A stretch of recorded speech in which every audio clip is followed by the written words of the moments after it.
Bonjour et bienvenue dans cette nouvelle vidéo des décodeurs. Cette semaine on va parler de quoi? On va parler de 3 sujets. Donc on commence par le nouvel accord entre le Maroc et Israël qui inquiète fortement l'Algérie. On va parler de la transition énergétique qui se fait en Algérie. On va voir qu'est-ce qui va se lancer, etc. Et on va finir notre point sur un nouveau variant en Afrique du Sud. Donc on tiendra notre première petite émission. Donc émission c'est un grand mot, mais on sera en fait sur Twitch. Et on va faire une petite revue de presse et on vous invite à venir nous rejoindre justement pour discuter tous ensemble de l'actualité, etc. Si vous avez des avis, des propositions, le but c'est d'en parler tous ensemble. Donc sur Twitch, on vous met le lien en description. Allez, c'est parti, on y va. Donc en fait, cette semaine, il y a Rabat et Tel Aviv qui ont décidé de renforcer leur coopération sécuritaire.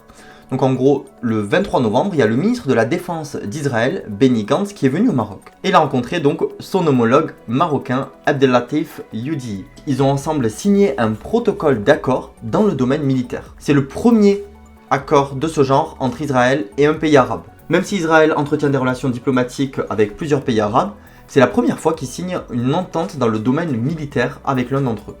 Selon le journal Time of Israel, cet accord permettra de formaliser le partage de renseignements, d'établir des liens entre leurs industries de la défense, les achats d'armes, et aussi de faire des exercices conjoints, comme vous avez pu voir par exemple l'Algérie qui faisait des exercices conjoints avec l'armée russe. Donc voilà, c'est pour faire des exercices en commun. Et en gros, cette coopération permettra de fluidifier les relations donc sécuritaires des deux armées.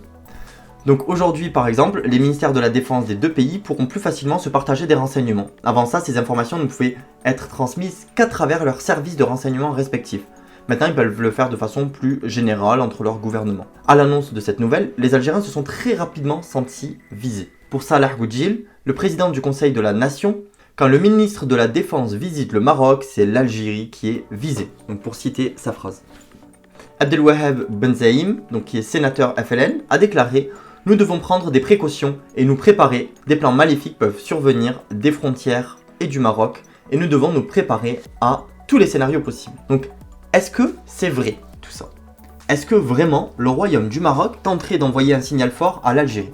Pour savoir ça, on va aller voir en fait l'avis de Aboubakar Jamei. En fait, c'est un journaliste qui a été visé par justement le logiciel Pegasus, donc le logiciel israélien qui avait été commandé par le royaume du Maroc, donc pour espionner pas mal de personnalités. On en avait parlé dans les vidéos précédentes. Donc pour lui, même si les Algériens ont le droit de se poser des questions depuis l'affaire Pegasus, les intentions du Maroc seraient bien ailleurs en fait. Pour lui, si le royaume a décidé de normaliser ses relations avec Israël, et en plus en matière de sécurité, c'est pour augmenter son influence auprès des États-Unis.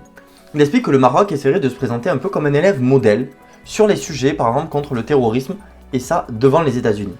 On peut se demander à ce moment-là, mais dans quel but? Peut-être pour être soutenu sur la question du Sahara occidental. En fait, tout serait un peu lié. Quoi qu'il en soit, cela n'apaise pas du tout la tension entre les deux pays. Est-ce que l'Algérie a raison de s'inquiéter de ce rapprochement? Vous, qu'est-ce que vous en pensez? C'est l'occasion pour moi de refaire la pub. N'hésitez pas donc à venir tous les dimanches à 20h sur notre chaîne Twitch. Il y a le lien en description pour en discuter tous ensemble justement. Dans la foulée, il y a un journaliste donc de Opinion Internationale qui a profité de cet événement et de la réaction algérienne pour écrire un article au sujet des relations tendues entre les deux pays. Selon lui, l'Algérie agirait avec agressivité auprès de son voisin marocain parce que le pays aurait besoin d'un bouc émissaire. Je m'explique. D'abord, quand il parle d'agressivité, l'auteur de l'article, donc qui est Michel Taube, parle des événements qui sont déroulés ces derniers mois, comme le fait que l'Algérie a accusé le Maroc des incendies qui ont eu lieu en Kabylie, ou la rupture des relations diplomatiques avec le pays, ou la fermeture par exemple de l'espace aérien. En fait, selon lui, si le gouvernement algérien est, donc on cite, si agressif, c'est parce qu'il voit en fait son armée se fragiliser et devenir de moins en moins crédible. Il aurait donc besoin de trouver des boucs émissaires externes qui feraient oublier la négligence de l'État face aux revendications du peuple. Donc voilà, en gros c'est des avis très mitigés. Donc là, bon, bien sûr c'est un journaliste français, donc il a tout intérêt à écrire ça. Mais il n'y a pas que du faux, donc il y a un peu de vrai, il y a un peu de faux. Mais on en parlera bien évidemment donc dimanche. Donc hâte d'en retrouver certains d'entre vous pour voir un peu justement vos avis sur la question. On passe directement au sujet suivant, c'est la transition énergétique en Algérie. En fait, les autorités algériennes lancent effectivement une transition énergétique comme pas mal de pays dans le monde. Le ministère de la Transition énergétique et des énergies renouvelables donc avait créé l'entreprise SHEMS. Cette entreprise devait élaborer le programme national pour les énergies renouvelables et notamment aussi le projet Solar 1000.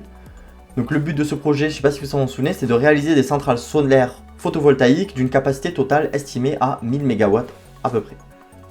Et on peut voir que ce projet avance en fait. Donc il n'y a pas beaucoup de projets qui avancent en Algérie, mais en tout cas celui-ci avance. L'équipe chargée du dossier a pu trouver des sites qui pourraient être adaptés aux besoins de la réalisation donc des centrales nucléaires. Ces sites devraient répondre à plusieurs exigences, comme par exemple être accessibles, encore être accordés au réseau électrique, etc. Jusqu'ici, 11 sites d'une superficie totale de 4000 hectares, donc un peu plus même, ont été identifiés donc, dans plusieurs wilayas, comme celle d'El Oued, Raldeya et Béchar par exemple. Il y en a d'autres, donc il y a 11 sites. Et cette semaine, le ministre Benet Ouzien a annoncé le lancement prochain des appels d'offres internationaux pour la réalisation des centrales solaires. Un de nos abonnés nous avait dit que l'Algérie était une pile géante. J'aimais beaucoup cette image et je me dis que ça serait une très belle opportunité pour le pays de voir ses ressources énergétiques se diversifier. Donc pareil, on essaiera de parler de ça donc dimanche à 20h, donc n'hésitez pas à nous rejoindre. Et on finit sur le nouveau variant en Afrique, donc une équipe de scientifiques sud-africains a annoncé donc ce jeudi 25 novembre avoir détecté un nouveau variant du Covid appelé le B11529. Alors, sa caractéristique principale est qu'il possède un grand nombre de mutations. Le professeur Tullio de Oliveira, donc c'est l'un des responsables sud-africains des recherches, qui craint que ce variant ne soit plus contagieux et mieux armé pour tromper les défenses immunitaires du corps humain.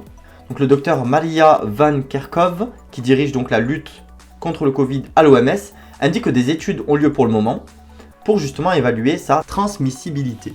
J'ai réussi. Donc en gros, à quel point il est transmissible. Donc il se passe d'un être humain à un autre.